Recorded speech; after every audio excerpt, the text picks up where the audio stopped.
So in 2016, I did 14 events total, which include local lands as well as international traveling for StarCraft. I know that a lot of people wonder why I travel so much for StarCraft events. What's the appeal? I just travel by myself because once I get there, I meet up with people from all over the world that have come to this event, and it's really cool to be able to experience a new place with a lot of familiar faces. We all come together to watch StarCraft, and when we're not at the venue, we're out enjoying each other's company, and I think it's such a wonderful, special, unique thing. So I'm going to go down the list of events from this year, and I'm going to try to recall as much as I can about them. So I apologize if I'm leaving anything out. PSISTORM Cup 1 was the first event I ever went to. I had just gotten Platinum, and I'd been playing for 3 weeks, and I just wanted to go meet StarCraft people. I wanted to find people to play with and see what the whole scene was about. And so I entered my first tournament, and of course I didn't get very far, but it was super fun, and I met some really awesome people that I'm still friends with today and that I still talk to and go to these LAN events with. So at this PSISTORM Cup, what was really awesome was I got to meet Jess, which you all know as Zombie Grub. She came out and said hi to everyone, and KJ goes, "Hey, you want to cast a game?" And she goes, "Sure, I'll cast a game." And then he was like, "Why don't you cast with her?" He was talking about me. I was like, I've never done any casting. I don't know how well I'll do. But she made me feel super, super comfortable, and it was really awesome. That's where I realized I enjoy casting a lot. Kings of the North qualifiers was the second event I'd ever gone to. So one day, a friend of mine calls me up and is like, "Hey, how much money do you have to spend?" I'm like, "What?" He's like, "I'm thinking about going to Toronto to qualify for Kings of the North. Do you want to come with me?" And I was like, that's such a crazy impulsive thing, let's do it. So we got on a bus like the next day, and we were just on our way to Toronto. Kings of the North qualifiers was really cool because I got to see what it looked like from a production perspective. I didn't really think about what it took to run an event, and that's where I became really fascinated with event production as well. This was also where I got to cast again, and it was really awesome being able to talk about the games with people and just have a good time. After that, I went to CHEESEADELPHIA. I didn't participate in that tournament, but I went as a spectator, and I really enjoyed myself. It really inspired me to play in every local LAN that I could, and I knew that I wanted to play in the next Cheese. After that, I went back to Toronto for Kings of the North, and I got to meet everybody there who was invited to the tournament. It's so funny because that was when I met Alex Neeb. He was still very nervous playing at an offline event, and who would have thunk he was gonna go on to win KESPA. That was also where I met Sasha, and who would have thunk that she was going to qualify for Code S. Oh gosh, these people are so wonderful in the things that they do, and they really inspire me. So here I go again back to Canada, but this time I go to Montreal for LAN ETS. This was my first really big LAN, and I'd never really seen that many nerds in one place. It was awesome. I go back to Virginia, and I try my hand again at PSISTORM Cup 2. And this time I do a little bit better. I'm Diamond. It's kind of okay. But, you know, of course I don't get as far as you would think I would. There are so many great players that come out and play, so better luck next time. Cheese 3 happens, and I'm back in Philly, and this time I participate in Cheese 3 for the first time. And some of you might have seen me on stream because they put one of my games on the stream. I asked them not to because there were so many amazing games going on, and I was like, please, you have to feature these guys instead. But no, they forced me to go on stream, and I just get wiped out. But you know, it's all fun and games, and it's totally fine. DreamHack Montreal was one of the biggest Northeastern events that I went to the entire year.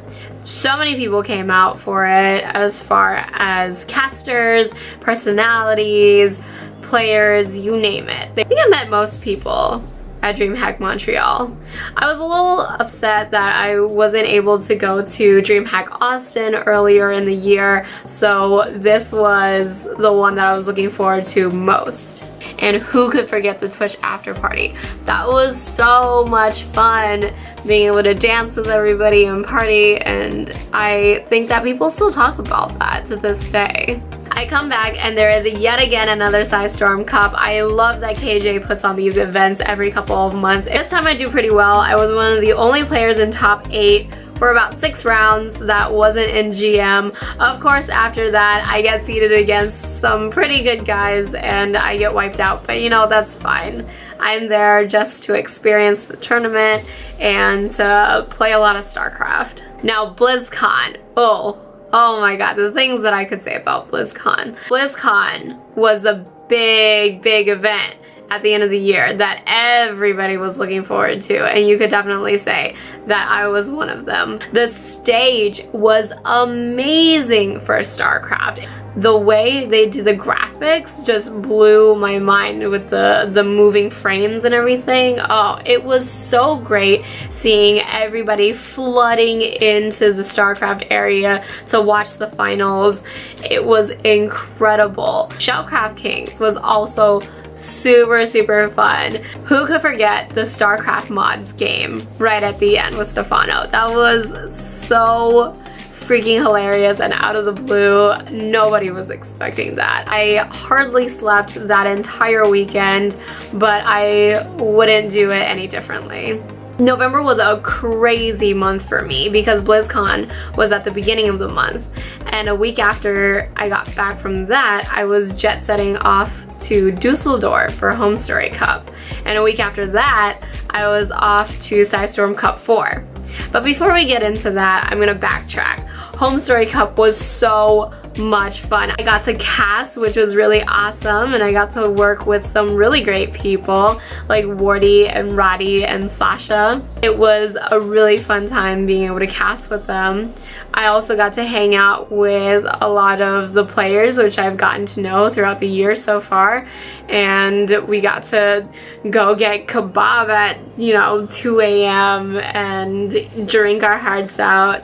I got to watch Snoot be a freaking boss at DDR. That was insane. But big shout outs to Wardy for letting me stay with him while I was there. I was a little homeless, so thank you for not making me sleep outside. I got to lose 32 euros in poker. That was a lot of fun. So PSISTORM Cup has pretty much just been a tradition at this point. I've gone since the first one, and I'm definitely going for the last one of the year.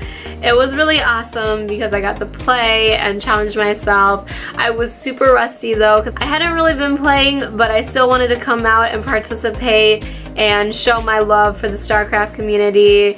So a week after PSISTORM Cup, I was jet setting once again off to Korea to see IEM Gyeonggi. The event itself was a little lackluster. Everybody thought there was going to be a huge turnout, but the problem is they had the venue super outside of Seoul, and a lot of the players and people who were living in Korea just didn't want to go out that far for one game a day. So the arena was pretty much empty, but you could really feel the passion filling the room. I still enjoyed myself. I still loved watching the games, and of course after the event is over, it's always a good time hanging out with the StarCraft family. At this point, these guys are pretty much my home away from home. I love seeing these guys when I come out to these events. Korea was pretty awesome because I got to go to 2 other unplanned events while I was there. I got to see ASL,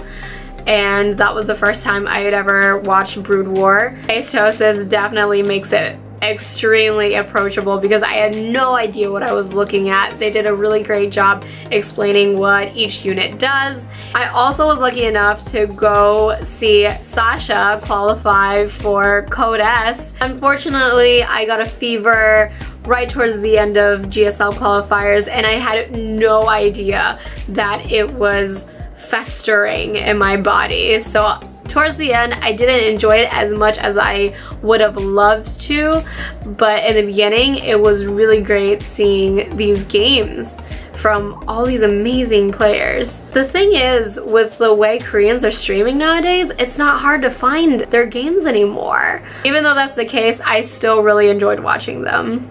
I really want to take this time to thank all of my supporters and viewers who come to my stream, because without you, I wouldn't have been able to go to events. Without you, I wouldn't be able to afford all of the transportation fees, or maybe it's the registration fees.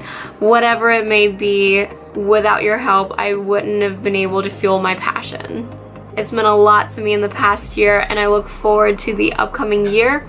I plan on having a lot of vlog content and content in general, because I didn't really do that for you guys last year, and with all of the WCS circuit stuff, I think it's ripe for the content making. I'm gonna be trying to go to most of the events in 2017 in the WCS circuit, and I hope to see many of your faces then, old and new.